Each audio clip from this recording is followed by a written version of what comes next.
청취자 여러분을 위한 오늘의 심층 분석 시작하겠습니다. 2026년 1월 6일 화요일입니다. 벌써 새해가 엿새나 지났네요. 혹시 연초에 세우셨던 계획들 잘 지키고 계신가요? 보통 이맘때쯤이면 작심삼일의 고비는 넘겼다. 혹은 이미 무너졌다. 뭐 둘 중 하나인 것 같습니다. 그런데 오늘 저희가 살펴볼 자료는요. 이런 계획 세우기에 대해서 좀 전혀 다른 접근을 합니다. 2026년 1월 4일자 한 청년부 예배 설교문이랑 영상 기록인데요. 여기서 던지는 메시지가 아주 도발적이에요. 촘촘한 계획보다 중요한 건 인생의 결론을 먼저 정해버리는 거다. 이게 대체 무슨 의미일까요? 네, 아주 흥미로운 역발상이죠. 우리는 보통 A에서 B로 가기 위한 경로, 그러니까 그 과정을 설계하는 데 집중하잖아요. 그런데 이 자료는 그게 아니라 우리가 가고 싶은 최종 목적지, 그 마침표를 마음속에 먼저 선명하게 딱 찍어두라는 겁니다. 마침표를 먼저요? 네, 그리고 그 정해진 결론이 오히려 지금의 불확실한 걸음을 이끌어가는 가장 강력한 동력이 된다고 주장하죠. 그 핵심 예시로 성경 인물인 사도 바울의 삶을 아주 생생하게 분석하고 있습니다. 그렇죠. 보통 우리는 연말에 가서야 올 한 해는 어땠구나 하고 평가하잖아요. 성공했다, 실패했다 이렇게 점수를 매기고요.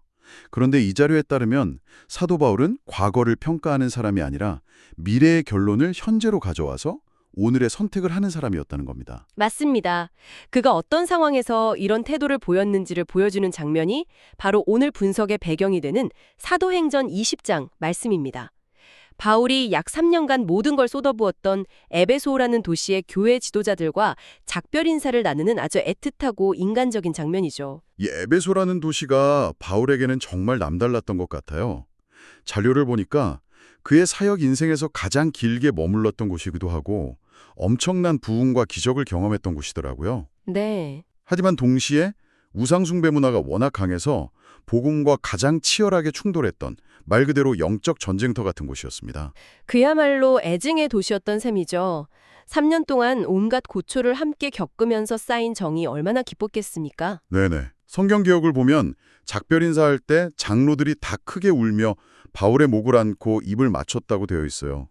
다시는 그의 얼굴을 보지 못할 거란 말에 가장 마음 아파했다고 하죠. 이건 그냥 의례적인 인사가 아니라 정말 가족을 떠나보내는 듯한 그런 슬픔이 담긴 장면입니다. 바로 그 지점입니다. 이렇게까지 끈끈한 관계와 안정적인 사역지를 뒤로하고 떠나야만 하는 이유가 뭘까? 보통은 더 좋은 조건이나 확실한 비전이 있어야 움직이잖아요. 그렇죠? 그렇죠. 그런데 바울의 대답은 좀 뜻밖이에요. 보라, 이제 나는 성령에 매여 예루살렘으로 가는데 거기서 무슨 일을 당할는지 알지 못하노라. 여기서 성령에 매여 간다는 표현이 참 독특하게 들립니다. 그렇죠. 매여 있다는 말이 보통은 좀 부정적인 뉘앙스로 쓰이잖아요. 내 자유가 없는 상태. 맞아요. 어딘가에 묶여서 내 의지대로 할 수 없는 상태를 떠올리게 하죠. 실제로 바울은 감옥에 갇히는 등 물리적으로 매인 경험이 아주 많았던 사람이고요. 잠시만요. 그럼 여기서 말하는 매임은 강제적인 건가요? 가기 싫을 때 억지로 끌려간다는 의미로 해석해야 할까요? 게다가 예루살렘에서 무슨 일이 일어날지도 모른다니 이건 좀 무모하게 들리기도 하는데요. 아주 좋은 질문입니다. 바로 그 지점에서 이 자료는 매임의 의미를 재정의합니다. 바울이 말하는 이 매임은 쇠사슬 같은 외부의 속박이 아니라 자신의 의지가 담긴 뭐랄까 자발적 헌신에 가깝습니다. 자발적인 거요? 네. 상황이나 환경에 묶인 게 아니라 자신이 따르기로 결정한 절대적인 방향, 즉 성령에게 스스로를 묶었다는 선언인 거죠. 마치 목표를 향해 달려가는 마라톤 선수가 결승선이라는 목표에 스스로를 메어두는 것처럼요. 다른 선택지를 스스로 지워버린 겁니다. 그런 의미군요. 그러니까 외부 상황, 예를 들어 에베소에 남으면 편안하다거나 예루살렘에 가면 위험하다는 정보에 휘둘리는 게 아니었네요. 그렇죠. 나는 성령이 이끄는 방향으로 간다는 자기 안의 결론에 스스로를 복종시킨 거군요. 상황보다 방향이 훨씬 더 중요했다는 거네요. 정확합니다. 그래서 자료의 첫 번째 핵심이 여기서 나옵니다. 결론을 정한 사람은 상황이 아닌 방향을 따른다는 것. 바울에게 이 여정은 안정적인 에베소를 떠나는 상실의 이야기가 아니라 이미 정해진 방향으로 나아가는 전진의 이야기였던 겁니다. 그에게 중요한 건 현재 유불리가 아니라 가야 할 곳을 향해 가고 있느냐는 사실 그 자체였죠. 그렇군요. 방향이 정해져 있으니 현재 상황은 그저 지나가는 풍경처럼 여길 수 있었다는 말이네요. 알겠습니다. 그런데 또 다른 질문이 생깁니다. 자료에 따르면 바울은 그저 열정만 앞세우는 사람이 아니라 굉장히 이성적이고 합리적인 사람이었다고 하잖아요. 네네, 맞습니다. 그런데 그가 아는 유일한 정보라는 게 어느 도시에서든지 투옥과 환란이 나를 기다리고 있다는 거였습니다. 그 부분입니다. 성령이 그에게 약속한 게 안락한 미래가 아니라 결박과 환란이라는 아주 명확하고 구체적인 고난의 예고였다는 거죠. 아니, 보통 사람이라면 위험하다는 경고등이 쳐지면 멈추거나 길을 바꾸는 게 당연한 반응 아닌가요? 그렇죠. 그게 합리적이죠. 그런데 바울은 마치 그 내비게이션이 전방에 사고 다발 구간이라고 경고하는데도 엑셀을 더 밟는 운전자처럼 그냥 직진합니다. 대체 왜 그랬을까요? 바로 그겁니다. 바울은 눈앞의 고난이라는 현실을 누구보다 명확하게 직시했지만 그 현실에 매몰되지 않았습니다. 왜냐하면 그에게는 그 고난 너머에 있는 최종 결말, 즉 영광이라는 또렷한 그림이 있었기 때문이죠. 아, 영광이요? 네, 자료에서 인용한 그의 다른 편지 구절이 이걸 잘 보여줍니다. 지금 우리가 겪는 일시적인 가벼운 고난은 비교할 수 없을 정도로 영원하고 크나큰 영광을 우리에게 이루어 줍니다. 일시적이고 가벼운 고난이라니 감옥에 갇히고 목숨을 위협받는 일이 어떻게 가벼울 수가 있죠? 이건 좀 현실을 외면하는 정신승리 같은 게 아닐까요? 그렇게 보일 수도 있지만 이건 가치평가의 기준이 달랐다고 보는 게 더 정확합니다.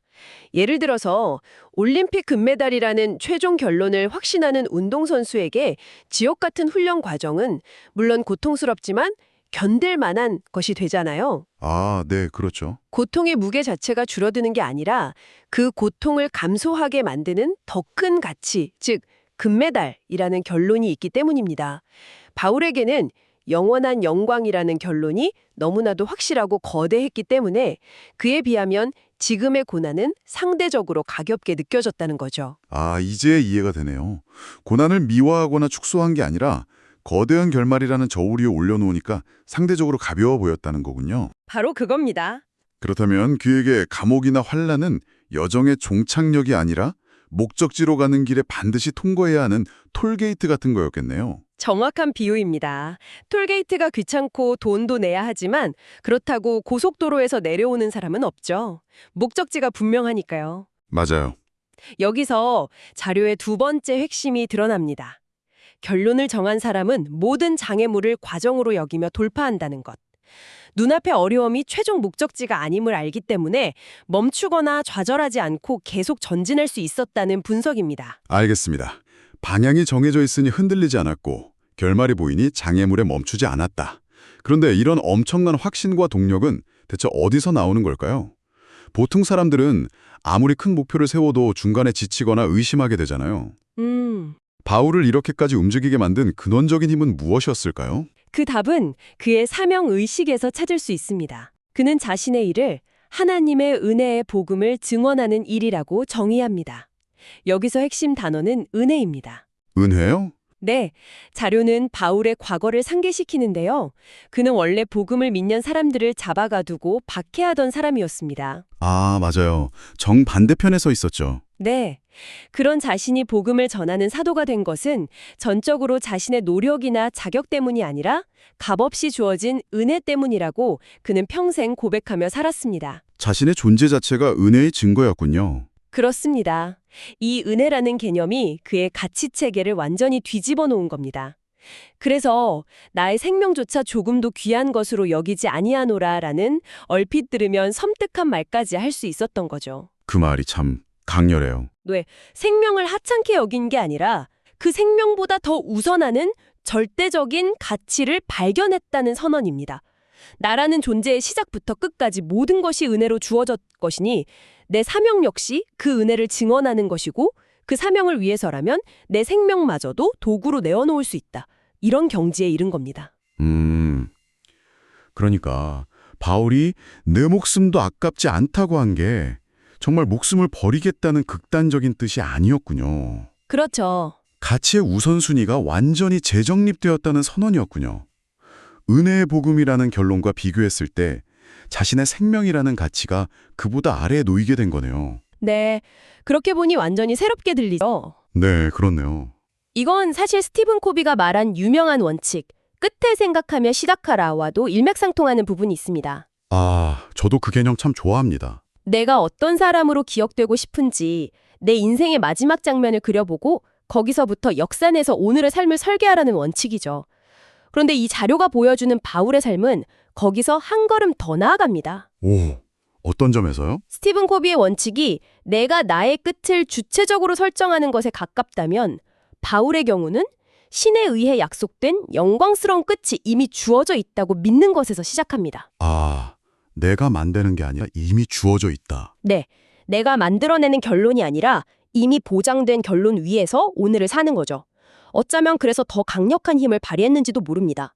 내가 흔들려도 결론 자체는 흔들리지 않는다는 믿음이 있으니까요. 결국 바울은 막연히 잘 되겠지라고 기대한 순진한 몽상가가 아니었네요. 절대 아니죠. 고난이라는 현실을 철저히 인지하면서도 그 너머에 약속된 결말이라는 더 큰 현실 위에 서서 오늘의 선택을 했던 사람이었습니다. 결말이 분명했기에 오늘의 선택 역시 흔들림 없이 분명할 수 있었던 거고요. 맞습니다. 그리고 그것이 이 자료가 제시하는 마지막 핵심으로 이어집니다. 그리스도인은 이미 주어진 분명한 결말에 서서 오늘을 선택하는 사람들이라는 것. 언젠가 잘 되기를 막연히 바라는 게 아니라 이미 약속된 승리와 영광이라는 결말을 알고 그 결말에 걸맞은 오늘을 살아내기로 결단하는 사람들이라는 거죠. 오늘 살펴본 내용을 정리해보니 굉장히 명확해지네요. 새해가 되었다고 빽빽한 계획표부터 채우기 전에 올해 내가 도달하고 싶은 마침표는 무엇인지, 내 삶을 통해 증명하고 싶은 가장 중요한 가치는 무엇인지를 먼저 정해보라는 도전 같습니다. 네, 그렇죠. 바울은 길이 안전해서 혹은 성공이 보장되어서 움직인 게 아니었습니다. 그는 이미 결론을 정했고 그 정해진 결말이 현재의 발걸음을 이끌도록 자신을 내어 맡겼던 거죠. 네, 자료는 크레이그 그로셸의 미리 결정하라라는 책을 인용하며 이 메시지를 아주 현실적으로 요약합니다. 핵심은 상황이 닥쳤을 때 허둥지둥 결정하지 말고 평온할 때 하나님 앞에서 미리 결정해두라는 겁니다. 아, 미리 결정하라. 네, 그러면서 자료는 이렇게 덧붙입니다. 우리는 정직하게 살면 때로 손해볼 수 있다는 걸 압니다. 믿음의 선택이 세상의 기준으로는 항상 효율적이지 않다는 것도 잘 압니다. 그럼에도 불구하고 우리는 그렇게 살기로 미리 결정하는 겁니다. 그것이 결론을 아는 사람들의 삶입니다. 굉장히 현실적인 조언이네요. 위기의 순간에는 보통 가장 쉬운 길이나 나에게 가장 이로운 길을 택하게 되니까요. 맞아요. 미리 원칙을 정해두지 않으면 말이죠. 그렇죠. 어떤 상황이 와도 나는 정직을 택하랬다. 어떤 유혹이 와도 나는 이 관계를 지키겠다. 어떤 어려움이 닥쳐도 나는 이 사명을 포기하지 않겠다. 이렇게 미리 결론을 내려놓는 것, 그것이 바로 바울이 보여준 삶의 방식이라는 겁니다. 이는 청취자 여러분께도 흥미로운 질문을 던지는 것 같습니다. 여러분의 신념이나 가치관과 관계없이 한번 생각해 보시면 좋겠습니다. 올 한 해 혹은 앞으로의 5년 뒤에 당신이 어떤 모습이 되어 있기를 바라시나요? 지키고 싶은 가장 중요한 핵심 가치가 있다면 그것은 무엇인가요? 만약 그 목표를 향한 단계별 계획을 세우는 대신 이미 그런 사람이 된 것처럼 오늘의 작은 선택들을 해나간다면 어떨까요?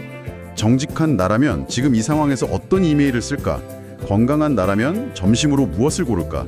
어쩌면 이번 주 여러분의 결정에 작지만 의미 있는 변화가 생길지도 모릅니다.